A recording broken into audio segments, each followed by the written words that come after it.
4 or 5 pages. So actually, it's misleading because you have a section called problem statement, but your problem statement is not a statement. It's an essay by itself. Essay by itself. Okay. It's a problem by itself. Yes. Okay. Now, after this, now go back and ask yourself. In that short essay of problem statement, okay, have I clearly identified what are my current problem, what are my current ideal situation, what are the gaps, and what do I want to achieve? Okay, all right. To me, a good section of problem statement is one that is very brief but straight to the point, because it will be easier for you to check later whether have you solved the problem. Okay, have you solved the problem? Okay, right. From that research problem, I have 3 research objectives. Okay, number 1 is to compute the model split among UTM students. Model split is a criteria in transportation where it determine what are the percentage of users using a particular mode of transportation. For example, what are the percentage of users using public versus private transportation? So that is model split. Okay. So I want to determine what are the model split of UTM students now. Okay. Research objective number 2. Okay. I want to identify significant factors on transport mode selection. Okay. Once I know the model split, I want to know what are the factors that influence mode selection. Mode selection. And research number 3 is, once I understand why people choose certain mode, I want to know what are the opinions of the students on cycling. Okay, cycling. Alright, from research objective number 1, I have research question. I have one research question, which is, what are the model split among UTM students? Okay, what are the model splits among UTM students? And this one does not require any hypothesis, because I just take an inventory of students taking a particular mode of transportation. Okay. For research objective number 2, I have two research questions. Okay. One is, does gender influence transport mode selection? I presume that maybe gender has some influence. Ladies, for example, may not like to cycle as compared to male students. Okay. Do I know whether it is correct? Do I know whether my assumption is correct? I do not know yet. That is the role of data analysis, to prove whether my assumptions is correct or wrong. Okay. Research questions. The second research questions for research objective number 2 is, does place of stay influence transport mode selection? Does where the students stay influence whether they will cycle or not to campus? So I have hypothesized there are 2 factors that may influence transport mode selection. This may not be a real research, just to show you an example. Okay, so I don't want to make things complicated, so that you get the idea. Okay. For research objective number 3, to determine the opinion of UTM students on cycling, I have one research question, which is, what are the opinion of UTM students on cycling? Alright, so we leave this, okay, and go on to answer or to my second agenda of the day, okay, which is, how do I get my data? Once I have designed my research, then I have identified my research problem, I have listed my research objectives, I have determined my research questions, and for some research questions I have also hypothesized what would be a possible answer. Okay. The next issue would be, how do I get data, to answer those questions, and finally, meet my objectives. And at the end, hopefully, I will solve the research problem.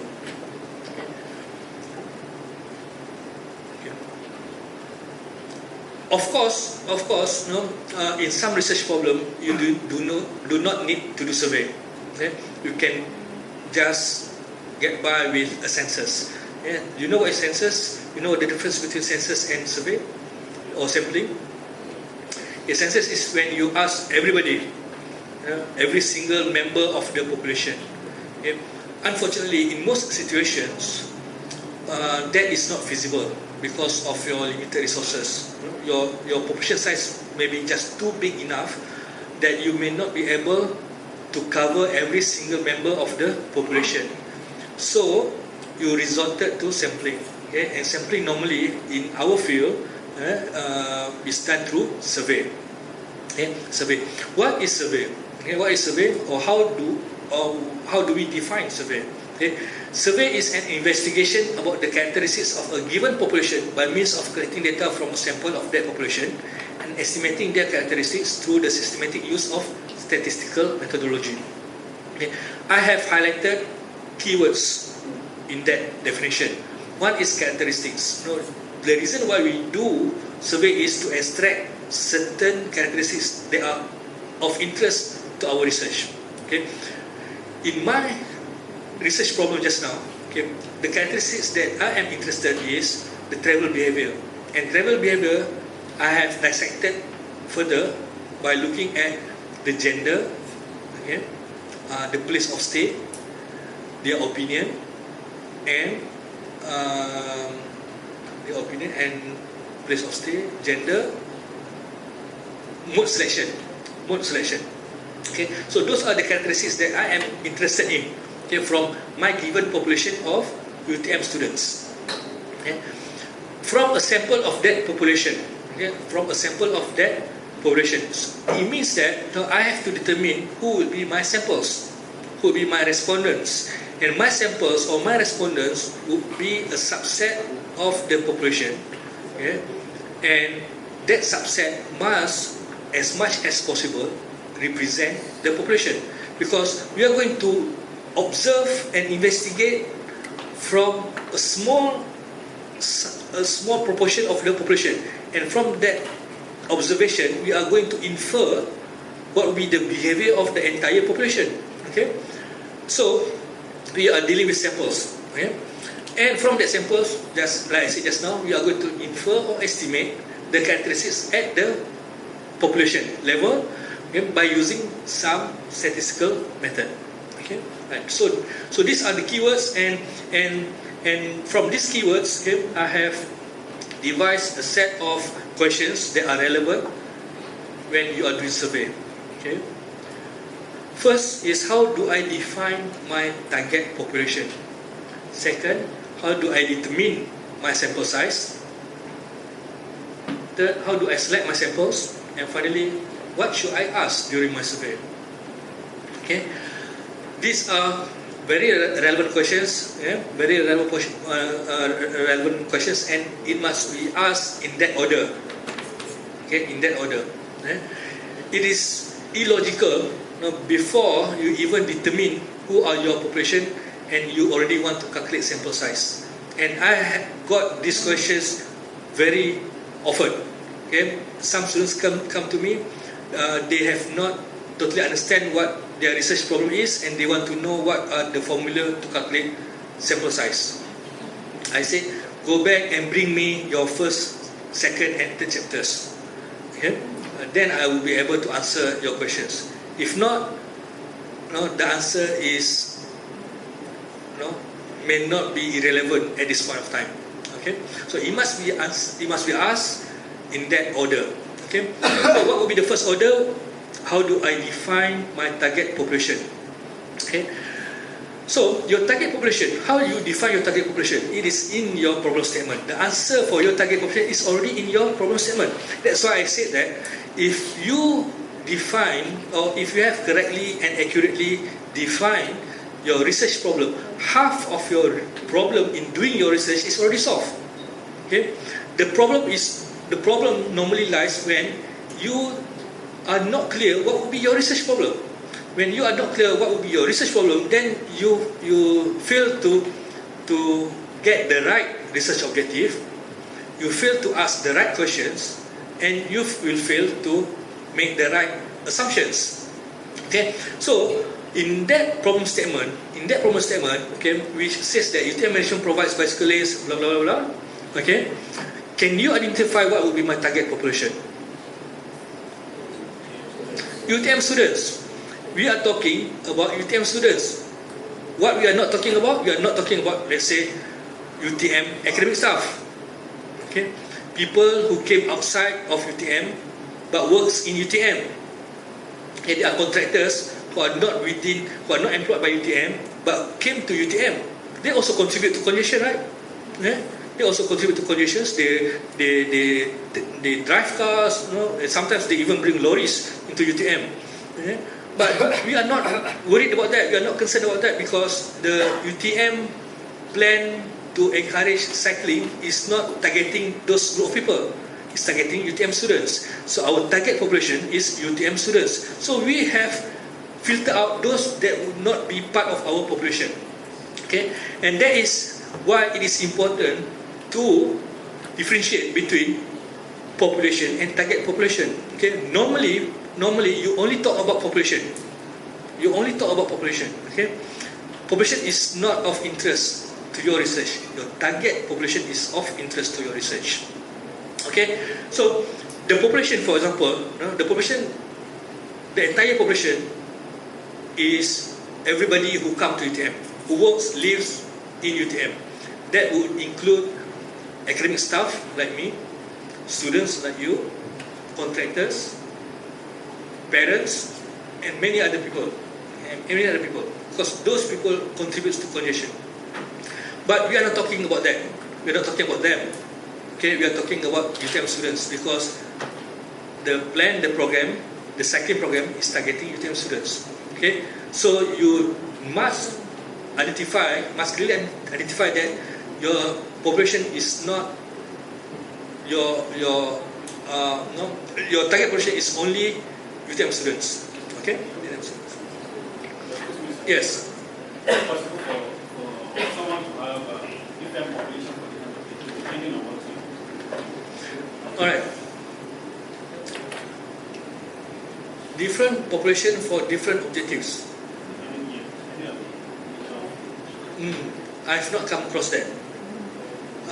I don't see why you would have many different populations serving different objectives. Can you give me an example of it? I think I have one example. Yes. This was submitted, I think that was early this year. The person worked on about 3 objectives. The first one has to do with all the stakeholders in the construction industry. Then the other one is on the risk management capabilities of construction organizations. So there are two populations for the Okay. That may arise because you have many research problems. You have more than one research problem. Okay? Because if you have more than one research problem, then you will have more than one population. Okay? I would strongly suggest you relook at your scope of research, to just confine to one single research problem. Of course, by doing that, you can solve the problem of the construction industry, for example. Okay, but that is something that people pay consultants to do, to study many different problems, to integrate many different solutions into one coherent strategy. But that is not the aim of a PhD. Yes. Because I think the way you structure that thesis is in such a way that in the development of the framework for the study, it has to look into so. Understand. So definitely, in a framework there are many stakeholders. But let's say it involves 5 stakeholders. The consumer, the contractors, the government agencies, maybe the professional society, for example. Okay? But ask yourself, if I understand only one, would that be a new knowledge? Would there be a new knowledge? Do I need to understand all? Okay. To me, not necessary. If only one is enough to get your PhD, already extending the existing knowledge, that is adequate. I suggest that you look only at that. But you have to define the entire framework. You need to describe the big picture first. And then zoom in to a particular one which you selected. Yes, Doctor. What if you have a problem that necessitates that you have to look at the consumer, then you have to look at the service delivery, then you have to look at the consumer, then you have to look at the service provider. Then if maybe such a service delivery is in the line of the public service or private service, you have to look at the stakeholders from the government. In such a case, I think the population of the consumer and the population of the stakeholders will be true qualitative, or the other one true quantitative. I think that one you can. Yes, I think that can be broken further into smaller research problems and solve small portion of your research, small bites. Take small bites. That small bite. Yes. Be necessitating looking at all the whole. Yes, you see that happened to me when I was doing my PhD as well. I'm very ambitious, and I hope that somebody will take my thesis, and implement it, and solve this problem. Okay, that is my hope. I have my hope, but that is too much. What I suggest you to do, actually this is better. You take a small one, highlight many problems, but take the small one, get your PhD, and bring your PhD thesis to the agency and say that I only solve this, I can solve the other one. Pay me. Yes, get grants for that. Why do it for free? You understand me? Okay, I've identified all, but I only solve this. Just to get your appetite. Yes. Okay. Yeah.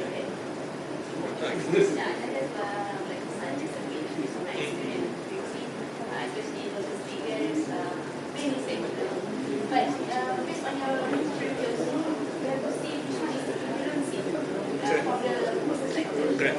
So you scale down the center rather than Yes. Yes. Yes. Yes. The whole population or the whole stakeholder. Definitely. The whole stakeholder is influencing each other. Yes. But when you see the whole influencing everything, you can scale down. Correct. Yes. Yes, it depends on your teacher. Because whatever you do, you rely on the teacher again. You have to justify. Yes. So if you have three problems, you have three sets of data, you have three sets of questionnaires, you have to have three different activities to collect the data, you have to have three different sets of analysis to analyze data, and you have to combine all those together. Why? 3 PhD, 3 PhD. Let others get their PhD as well. Leave stuff for others. Okay, alright. Okay, are we clear on this? The difference between population and target population? Okay. Alright. Next, okay, I have identified my target population, and in my example, it is UTM students. Okay. So next will be, I have a lot of UTM students. I have many UTM students. How many should be my samples? Okay. That is the questions of how to determine sample size. Okay. But first, I would like to highlight what does it mean by a good sample, because you can get samples easily, but your samples may not be good. Okay. A good sample would be one that mimic the characteristics of the population. Okay. For example, if your population consists of 55% female students and if your population consists of 55% female and 45% male students, then your samples must also have that proportion. Okay, if in your sample, you have higher percentage or higher proportion of male than female, it's not a good sample, because the female will be underrepresented in your samples, in your responses later on. Okay? The male would be overrepresented. Okay? What the male would want will overcome the real needs of the female. Okay? So your population and samples must be, must exhibit similar characteristics. That would be a good sample. Then, what should be my sample size? Okay? Yes. So I have a question on that. Maybe rationalizing the population. In a situation where you are now concerned with people in the military community, and there is a situation where maybe part of the sample size shy away from now responding to questions. What do you do? Because actually I'm referring to female and male. There are situations where a female tell us it is irrelevant for them to answer your question, so they shy away. What do you do? Okay. You see, as much as possible, we want to achieve these similar characteristics between samples and population. Okay? As much as possible, in my research problem or my research example, I want to also have my respondents to consist of 55% female and 45% male. In some situation, for example, I may not be able to get that, okay? Because they may not want to respond. Okay, they may not be available at the time. Okay, so there are many reasons where you may not be able to reach this target of samples that represent correctly and accurately the population. That is where you have to state in your limitation of research. Okay, you have a section called limitation of research, right? Okay, so that is where you state the problems that you face when you are doing your research. For example, in this case, the population, the samples did not accurately reflect the population. Okay? So the results may be slightly biased towards male population. You have to state that. You must say, when you state that, it's not telling that my research is bad. It tells that I understand my research. I understand where it can contribute and where it will not be able to contribute. Therefore, that limitation will be further developed as suggestion for future research. Okay? Then you would suggest that in future research, somebody would do better by getting a more accurate representation of the population by a more extensive selections of samples. Okay, but given your resources, your time, money, manpower, that is your limit. That is your limit. You have to recognize that. But the problem to me is that when there is a limit, but you ignore it. You ignore it. For example, here you realize that your male respondent is overrepresented, and you did not mention about that. To me, your result is wrong. Your result is wrong because you have proposed a solution failing to understand the limit to your solution. Okay? This is very ideal research, but I know most research does not conform to this ideal situation. Now I'm talking about research where you can accurately define and find your samples, but there's some research where you don't even know who are your population. No? What are the size of your population? No? That is a different topic. Okay?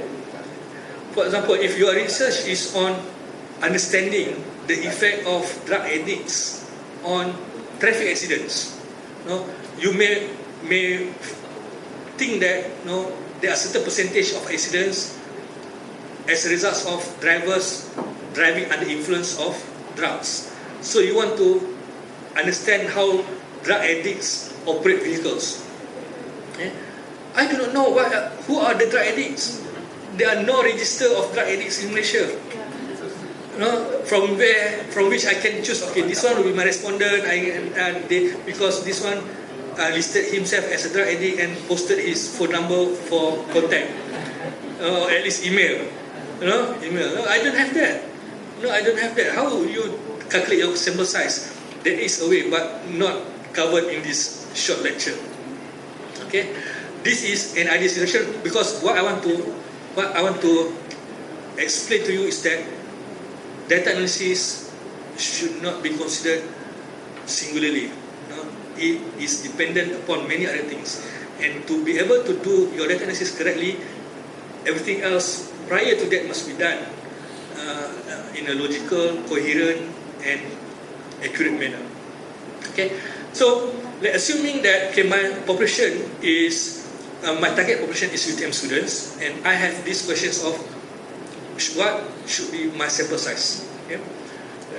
There are many formulas. This is one of the easiest and simplest. Okay? This is by Krejci and Morgan, 1970. Okay? This is the formula. The formula looks complicated, okay? But as I told my students in statistics class, is actually multiplication, division, and addition only. There are no derivatives. There are no even getting roots of the numbers. So it is very simple. Very simple. It looks complicated, and it is even simpler when you see that there are two factors that are already given values based on assumption, which is the value for P. The P is assumed to be 0.5, and D is degree of accuracy or standard error, which is assumed to be 0.05. So you need to only determine chi-square and N population size. Okay, P and D are given already. Yeah. Okay. Statistics is best learned through numerical example. Okay, so given this research problem, what would be my sample size? I assume that I want to report my findings later on at 90% confidence level. Some people ask me, what should be my confidence level? Should it be 95%? Should it be 90%? Should it be 92%? The answer is, I don't have an answer. It is you determine yourself what would be the right confidence level. Okay, the right confidence level depending on your research problem. Okay, for example, if my research problem is about drug addicts, I don't have a register of drug addicts. I have to guess. So I may not be able to report my findings at a very high confidence level. My confidence level will be very low. Therefore, even 80% of confidence level is good enough. Good enough. By stating your confidence level, you are allowing yourself some percentage of errors. Some percentage of errors. For example, at 90% confidence level, you are stating that I give myself an allowance of 10% error. My finding later on may be accurate only 90% of the time, maybe accurate to 90% of the population. 10% may be off. Maybe off. Okay, that is another issue in statistics where you deal with type 1 and type 2 errors. Alright. Usually they don't want you to go beyond the 5. Yes. In social science, in social science, normally they don't want to go above 95%. Below is okay. Because social science is not exact science. Because we